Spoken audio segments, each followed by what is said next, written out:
One other area, when we talk about that formative assessment, that non-threatening practice, one area where we've really found out that we've damaged student learning is by averaging grades. Okay, so what's been long-standing practice in education is that you accumulate all these points, right? You do homework, you get points. You take a quiz, you get points. You do a test, you get points. Everything is this point value, and then we average them. And what we've realized is that we've really damaged student learning by averaging grades. I'll give you an example. I was in a class a few years ago, and the teacher was passing back a quiz, and I happened to be sitting with a student, and the student got a 14 out of 40 on this quiz.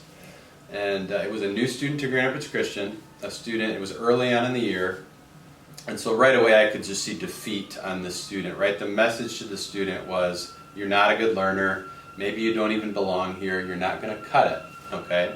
And I moved closer to him and I said, what do you think happened? And as we looked at his quiz, he had flipped two terms, and that was the reason that almost all the points came off the quiz, because he had just mixed up two things.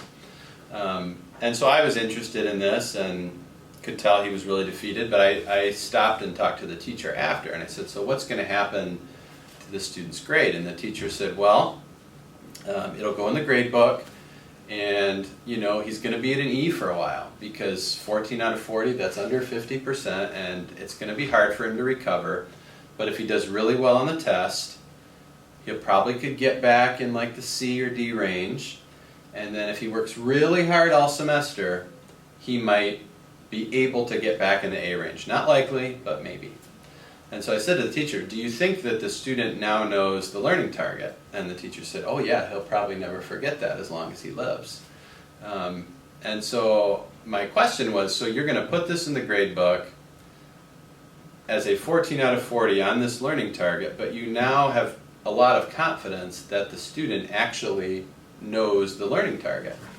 And the teacher said, well yeah, that's just what we do. Everything goes in the grade book.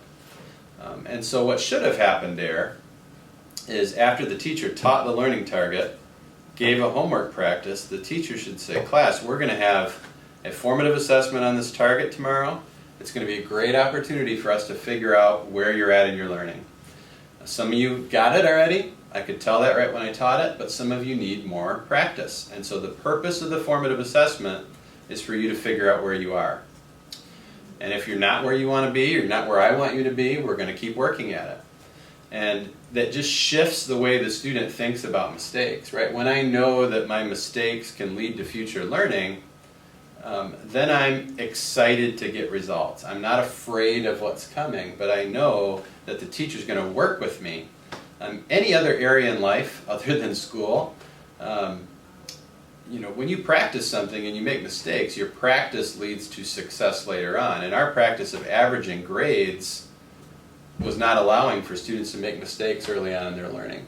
So we were penalizing students for mistakes before we even had a chance to work with them. So we were really doing damage to a student's grade, and we were crushing students' hope and confidence about learning. So that's a big shift. We were using formative assessment for a summative grade. So that's one shift that we have to make.